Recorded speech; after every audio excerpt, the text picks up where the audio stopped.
These windows are really unique. They are windows made by Louis Comfort Tiffany Studios from New York.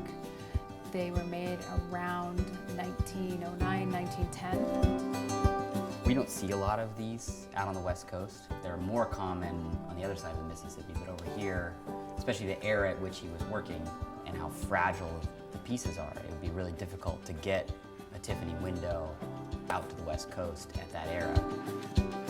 Even in the removal process, we had to be really careful not to have any vibrations in the building, and all the work is happening on the backside. We'll take everything apart down to the level where it's structurally sound and then build it back up.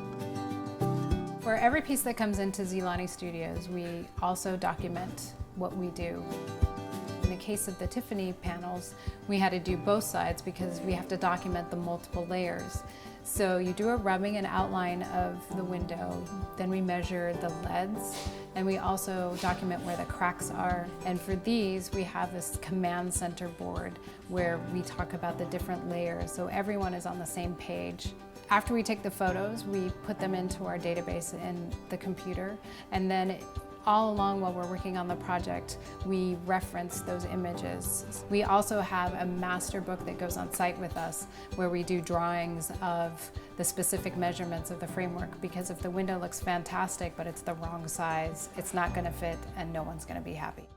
The way that they're fabricated and also the rationale as to why they're fabricated that way, you really have to start thinking. In this one window, there's flash glass that's been etched. There's some really hard etching down on the detail of the flowers. He has confetti glass that he's installed both with the confetti outwards and the confetti inwards, which gives a different effect for the leaves. The glass is actually rippled when it was produced, so it has this three-dimensionality to it, multiple colors. The idea of double glazing, even triple glazing, which is where you have multiple pieces of glass soldered to each other, so you're looking through, 2 or 3 pieces of glass. That's not uncommon. We see that.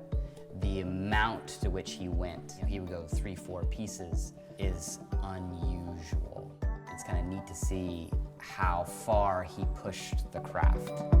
The exciting part was to actually realizing layer after layer what he did and why he uses colors or a specific technique like acid etch.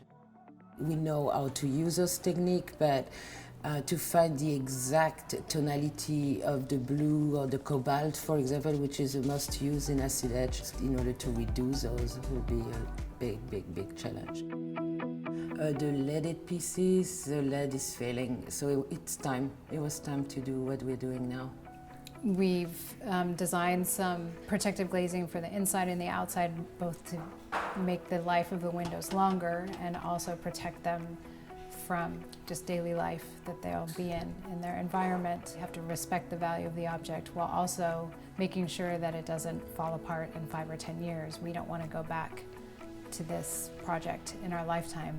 To bring a piece here and have us work on them is really unique and very exciting for the studio.